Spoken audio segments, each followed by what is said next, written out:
Bago ko po simulan ang muli kong kwento, gusto ko munang batiin si Jason Ramirez sa walang sawa niyang pagsuporta sa aking channel. Salamat po sa iyo at sa iba na rin pong tagapakinig. Salamat po sa inyong lahat.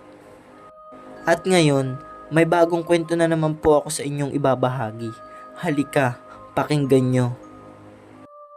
Sa baryo ng San Lorenzo, matagal nang umiikot ang takot. Mga halimaw na gumagala tuwing gabi at isang punong balete na pinaniniwala ang ugat ng kasamaan. Si Elias, anak ng isang albularyong pinaslang ng mga nilalang, ay nanumpang tatapusin ng sumpa. Halika, pakinggan mo ang kwento.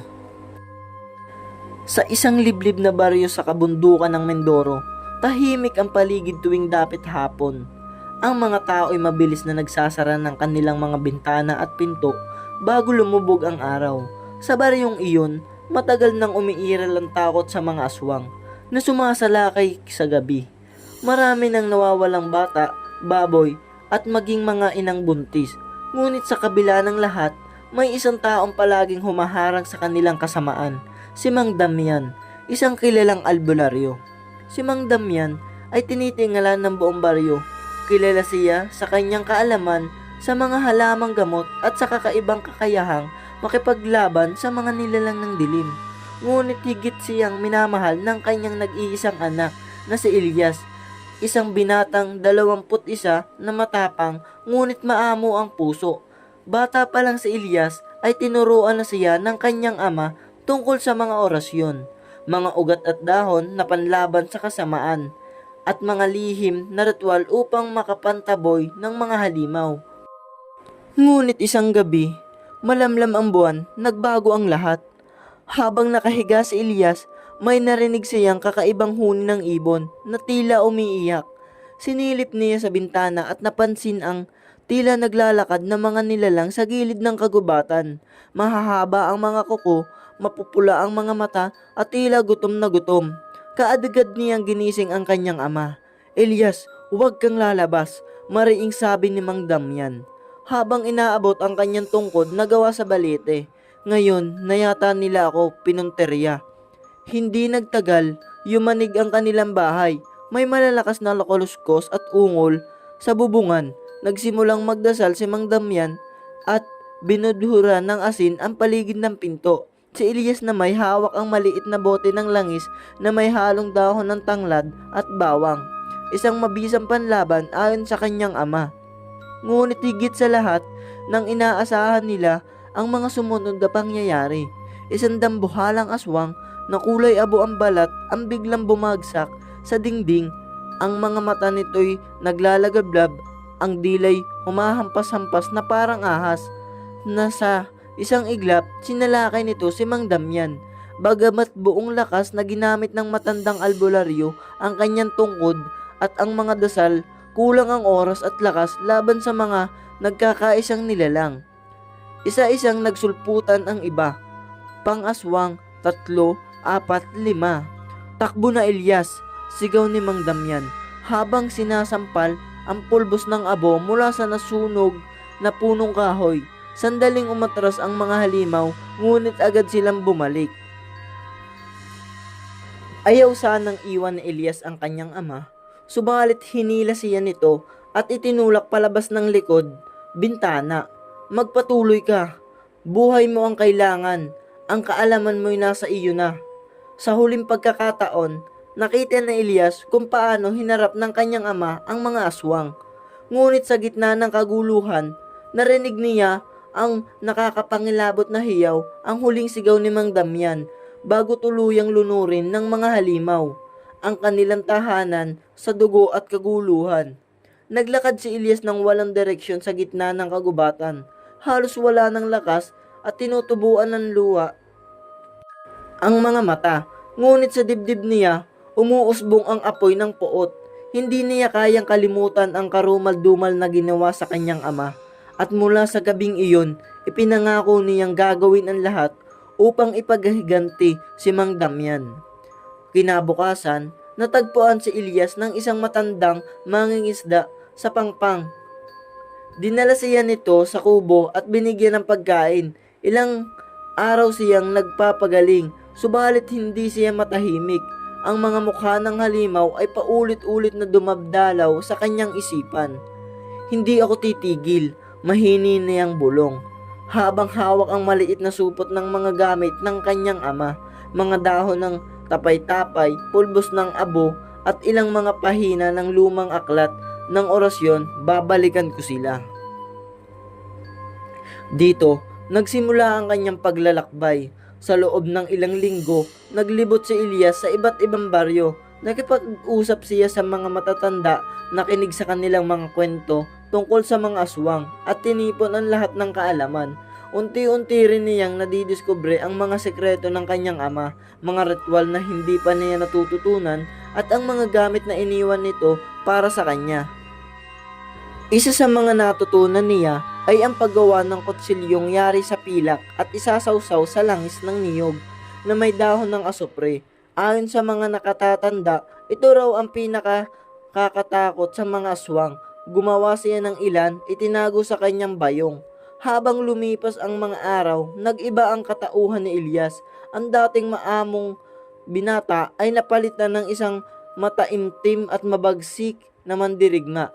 Hindi na siya natatakot sa dilim, sa halip, tuwing lulubog ang araw, siya ay nagbabantay, nakikinig sa bawat kaluskos at naghihintay ng pagkakataon.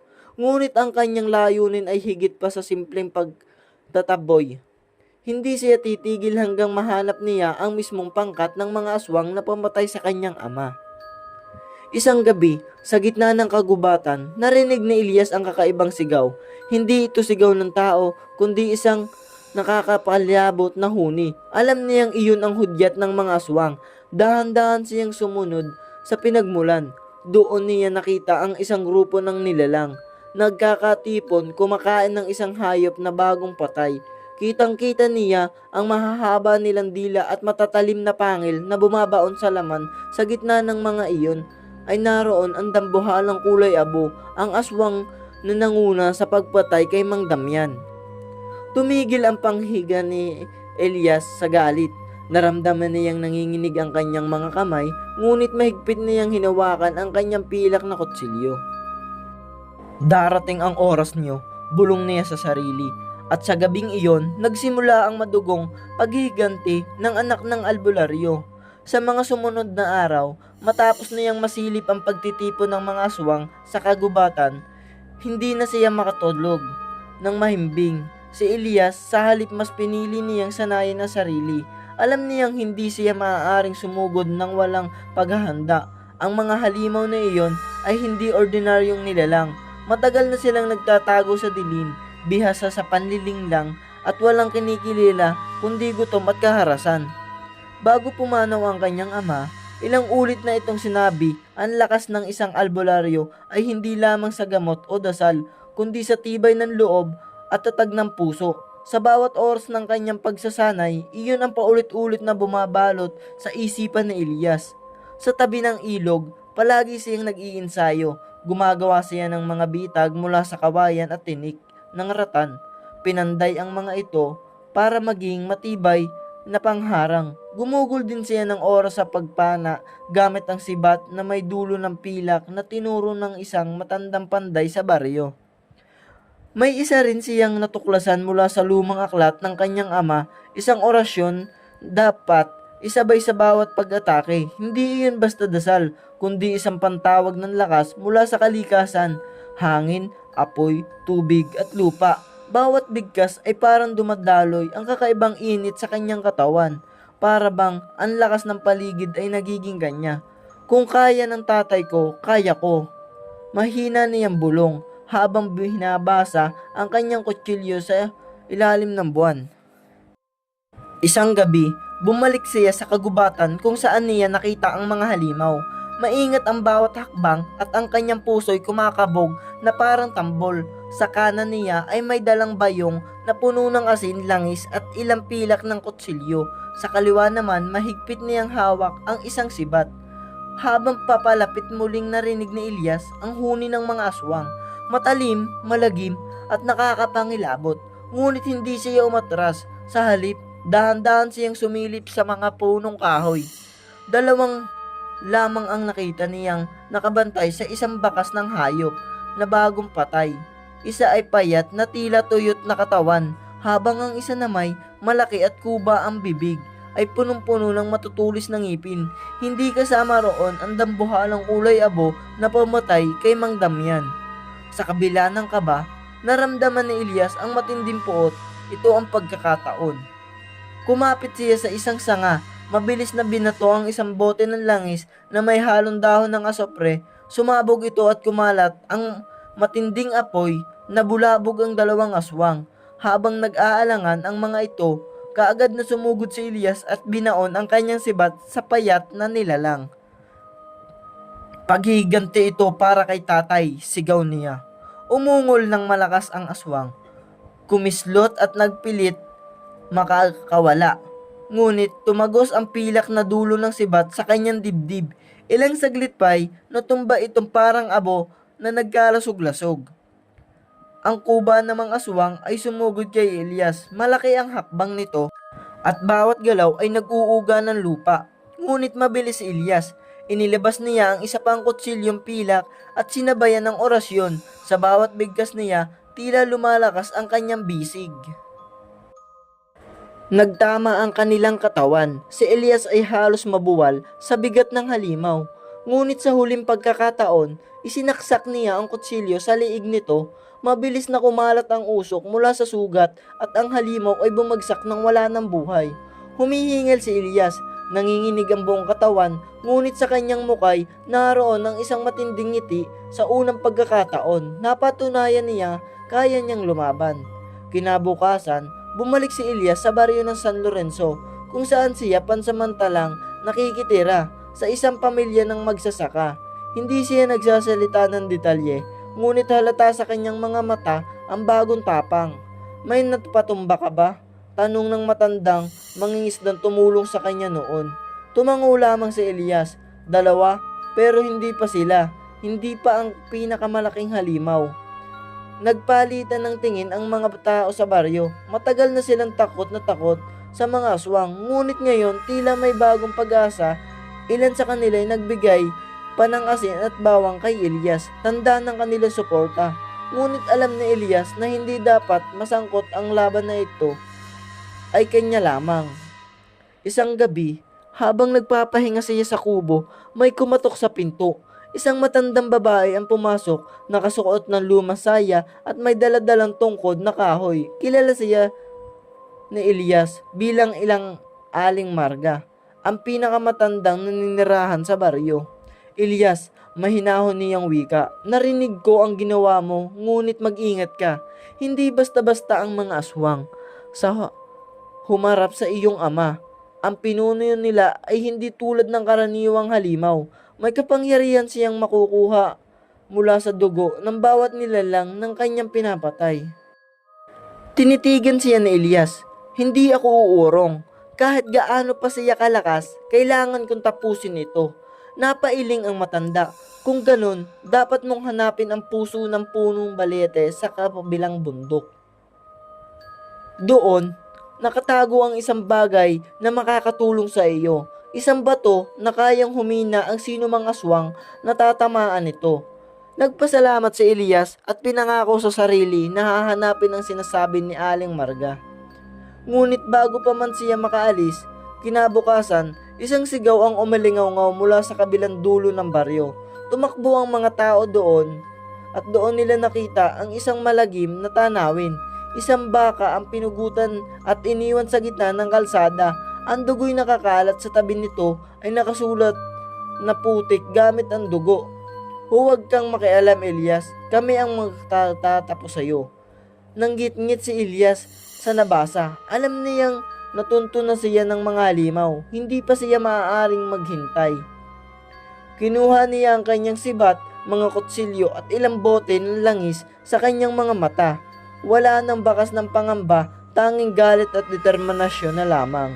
Kung gusto nilang akong ang punteriya, hindi ako tatakas. Sa halip, ako mismo ang lalapit.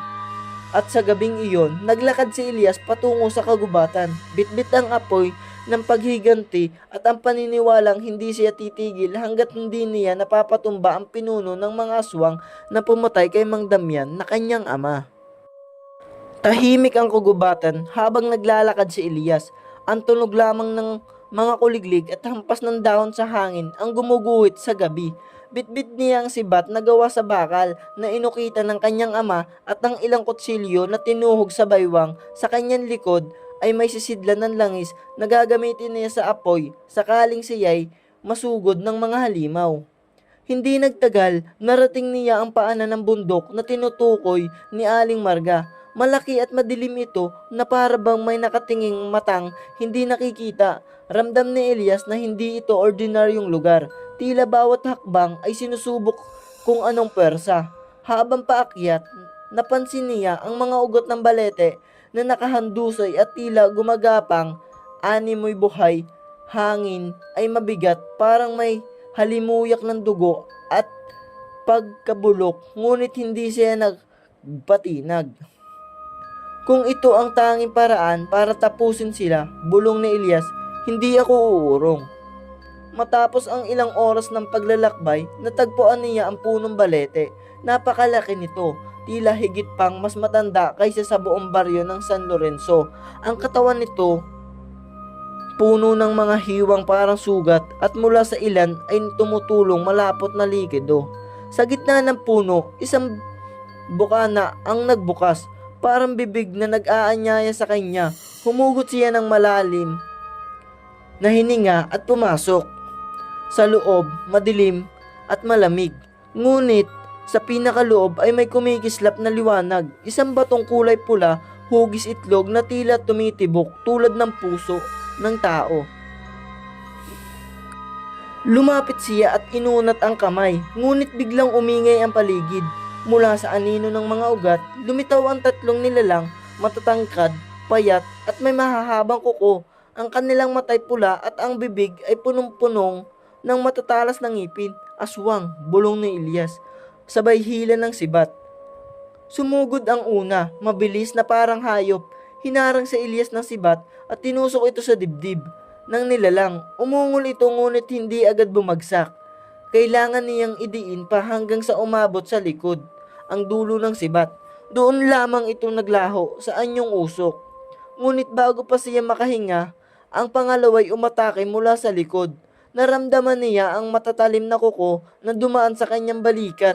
Napasigaw siya ngunit agad niyang kinalas ang kutsilyo at isinaksak iyon pabalik. Tumama ito sa liig ng halimaw at tulad ng una, naglaho rin ito. Ang ikatlo, ang pinakamalakas. Tumalon ito at halos maagaw ang kanyang sibat. Nagpambuno sila at naramdaman ni Elias ang bigat ng nilalang. Ngunit sa huling pagkakataon, kinuha niya ang isang pangbote ng langis. Binasag ito sa mukha ng aswang at sinindihan gamit ang pusporo ng kanyang daladala. Napuno ng apoy ang halimaw hanggang sa ito'y nagliyab at tuluyang naabo. Hingal na hingal si Elias, halos mawala ng malay, ngunit nang muli siyang tumingin, nandun pa rin ang pulang bato, patuloy na tumitibok. Lumapit siya at dinampot ito sa oras ng mahawakan niya. Dumaloy ang kakaibang lakas sa kanyang mga kamay, mainit, mabigat, ngunit nagbibigay ng kakaibang tapang. Pagbalik niya sa kubo, kinabukasan, ramdam ng mga tao sa baryo ang pagbabago. Ang dating nanginginig na binata ay ngayon ay bibit-bit na lakas na hindi nila maipaliwanag. Ang mga sugat niya ay mabilis na naghilom at ang kanyang mga matay nagliliyab ng determinasyon. Ngunit may isang balita ang sumalubong sa kanya. Isang pamilya ng magsasaka ang pinaslang kagabi. Wala ni isang natira at ang mga katawan ay nilapa na parang hayop. Siya iyon, bulong ni Elias, ang pinuno. Alam niyang oras na upang harapin ang pinakamalakas na aswang. Hindi na siya maaaring maghintay pa. Pagsapit ng gabi, muling pumunta si Elias sa kagubatan. Ngayon, hindi na siya basta hunter, isa na siyang mandirigma. Ang pulang bato nakasabit sa kanyang leeg at sa bawat tibok nito'y sumasabay ang kanyang puso. Habang naglalakad, napansin niyang lumalakas ang hangin. Ang mga ibon ay nagsisiliparan at ang mga hayop ay nagtatakbuhan papalayo. Para bang ang buong kagubatan ay nagbibigay babala. At doon sa gitna ng isang maluwag na clearing, lumitaw ang nilalang mas matangkad kaysa sa nalahat ng kanyang nakaharap. Balot ng itim na balahibo at ang mga matay kumikinang na pula. Ang kanyang bibig ay malalaking pangil na tila kayang sumira ng bakal. Elias, garalgal na wika ng halimaw. Anak ng albularyong dumating ka rin. Mariing tumingin si Elias. Ikaw ang pumatay kay Mang Damian. Ngayon, pagbabayaran mo ang lahat ng dugo na kinuha mo. Nakangiti ang pinuno ng mga aswang. Subukan mo bata, hindi mo alam kung gaano kalaki ang kapangyarihang nakamit ko. Humigpit ang hawak ni Elias sa kanyang sibat. Ramdam niyang ito ang huling laban. At sa isang iglap, sumugod ang dalawang nilalang, isang mandirigmang tao at ang pinuno ng lahat ng halimaw. Sumalpok ang katawan ng pinuno ng mga aswang kay Elias na halos ikabuwal niya sa lakas ng unang sagupaan. Ang hangin sa paligid ay parang nilamon ng bigat ng kanilang binggaan. Tumilapon ang mga dahon at ang lupay umuga na tila may lindol. Mariing itinaas ni Elias ang sibat upang salubungin ang matatalim na kuko ng halimaw. Kumiskis ang bakal sa matigas na balat nito at sumiklab ang maliliit na apoy mula sa alitan ng kapangyarihan at tapang. Mahina ka pa rin, riin ng pinuno habang tinutulak siya pababa. Ang dugon dalamoy walang halaga laban sa akin. Ngunit nang sabay na tumibok ang pulang bato sa kanyang leeg, ramdam ni Elias ang pag-agos ng lakas sa kanyang mga bisig. Hindi na siya ang payat na binatang pinuno ng takot. Isa na siyang sisidlan ng matandang persa, isang lakas na kaya lamang makuha ng handang magbuwis ng lahat. Hindi ako nag-iisa, bulong niya. Bitbit ko ang dugo ng aking ama at ang sigaw ng lahat ng biktima ninyo. Isang mabilis na galaw. Sinibat ni Elias ang punyal sa kaliwang hita ng halimaw. Umungol ito sa galit at sinikap siyang kagatin. Agad siyang lumundag papalayo sabay buhos ng langis mula sa sisidlan at sinde ng pusporo. Kumalat ang apoy sa balahibo ng halimaw, ngunit hindi ito agad bumagsak. Sa halip, lalo lamang itong nagngit-ngit. Hinagis niya ito papalayo at tumama ang katawan niya sa puno ng balete. Napangiwi si Elias, sumirit ang dugo mula sa kanyang bibig. Ngunit hindi siya bumitaw. Pinilit niyang tumindig kahit nanginginig ang mga tuhod. Matatapos ang lahat dito, sigaw niya sabay sunggab muli gamit ang sibat. Lumabad ang pinuno ng may galit na parang bagyong sumasalanta ng baryo. Bawat hampas niya ay kayang bumitak ng bato, bawat dagok ay kayang lumuray ng laman. Ngunit sa bawat atake, nadarama ni Elias na lumalakas din siya. Ang tibok ng batong nakasabit sa kanyang leeg ay umaayon sa kanyang galaw. Isang himig ng tapang at paghihiganti. Dumating ang sandali na nagtagpo ang kanilang mga lakas. Sa gitna, isang hampas ng kuko laban sa sibat na may apoy at sumiklab ang liwanag. Nagdulot ang pagkabingi sa katahimikan ng gubat. Ngunit biglang napansin ni Elias ang lihim na nakabaon sa dibdib ng halimaw. Isang pulang bato rin, mas malaki at mas maliwanag kaysa sa kanya. Doon ang gagaling ang lahat ng kapangyarihan ng pinuno. Kung hindi niya sisirain niyon, hindi matatapos ang laban. Sa isang iglap ng tapang, hinayaan niyang masugatan ang sariling braso upang sa pagbukas ng pagkakataon ay maisaksak niya ang sibat ng diretsyo sa dibdib ng halimaw. Tumagos ang sibat, dumiretso sa batong nakatanim sa loob, umalingaw-ngaw ang lakas na hiyaw ng pinuno, isang halong galit, sakit at pagkawasak. Ngunit kasabay nito, pumutok ang lakas ng bato at tinangay pati si Elias sa apoy at liwanag. Pagkalipas ng ilang sandali, nanahimik ang gubat.